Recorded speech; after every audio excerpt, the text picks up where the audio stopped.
স্বাগতম লাইফ কেয়ারে। আমাদের আজকের বিষয় সিজার করে সন্তান। জেনে রাখুন কিছু তথ্য। প্রাকৃতিক উপায়ে সন্তান জন্ম দেওয়ার পরিবর্তে বর্তমানে বেশিরভাগ ক্ষেত্রেই সিজারের সাহায্য নিতে দেখা যায়। কিন্তু সিজারের পর কি হয় তার ব্যাপারে অনেকেরই স্পষ্ট ধারণা নেই। জেনে নিন সিজার করানোর ব্যাপারে দরকারি কিছু তথ্য।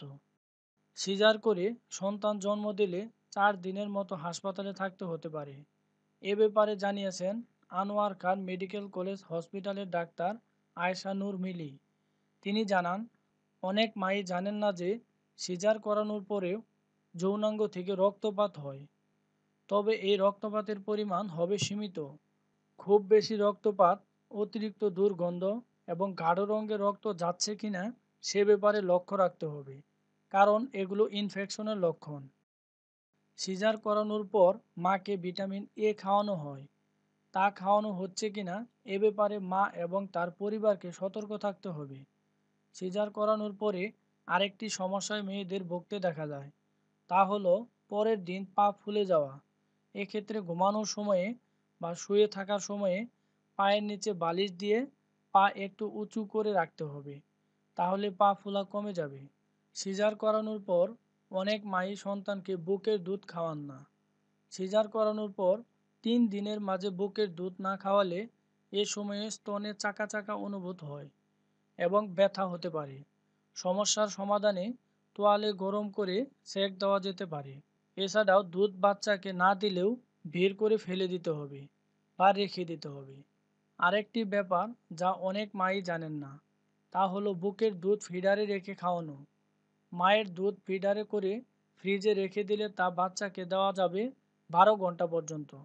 ঠান্ডা দুধ তো অবশ্যই বাচ্চাকে দেওয়া যাবে না, কিন্তু এটা চুলায় ফুটিয়ে বা ওভেনে গরম করেও দেওয়া যাবে না। গরম পানিতে ফিডার রেখে এই দুধ গরম করে দিতে হবে। এছাড়াও সিজার করার পর আরও বেশ কিছু ব্যাপারে জেনে রাখা ভালো। 1. ক্যাথেটার। সিজার করানোর পর একটি ক্যাথেটার ব্যবহার করা হতে পারে তার শরীরে। এটা শুধু প্রথম দিনেই রাখা হয়, পরের দিন খুলে ফেলা হয়। 2. সেলাইয়ের দাগ। সেলাইয়ের দাগটা থেকে যায় অনেক দিন, অনেক বছর পর্যন্ত। তবে সময়ের সাথে তা অনেক হালকা হয়ে যায়, আগের মতো উঁচু হয়ে থাকে না। অপারেশনের পর এই কাটা দাগ শুকাতে দিতে হবে কমপক্ষে 6 সপ্তাহ। পুরো শুকিয়ে গেলে তারপরে কেবল দাগ দূর করার জন্য তেল মালিশ বা দাগ দূর করার ক্রিম লাগানো যেতে পারে। 3. অপারেশনের পর টয়লেটের কাজ ছাড়া। এটা বেশ বড়সড় একটা অপারেশন, সুতরাং অনেকেই এই অপারেশনের পর টয়লেটের কাজ সারতে ভয় পান। প্রচুর পরিমাণে পানি পান করতে হবে। প্রয়োজন হলে ডাক্তার কিছু ঔষধ দিবেন যা সহজে টয়লেটের কাজ সারতে সাহায্য করবে। 4. হাঁটা চলা। সিজারের পর রক্ত জমাট বাঁধার ভয় যেন না থাকে, তার জন্য পরের দিন হালকা হাঁটাচলা করাটা ভালো। 5. শরীরে কাঁপুনি। শরীর থেকে অ্যানেস্থেসিয়ার প্রভাব কেটে যাবার সময়ে অনেকের কাঁপুনি দেখা যায়। শরীরের নিম্নাংশে, বিশেষ করে পায়ে অনুভব হতে পারে। কয়েক ঘন্টার মাঝে এই অনুভূতি কেটে যাবার কথা। 6.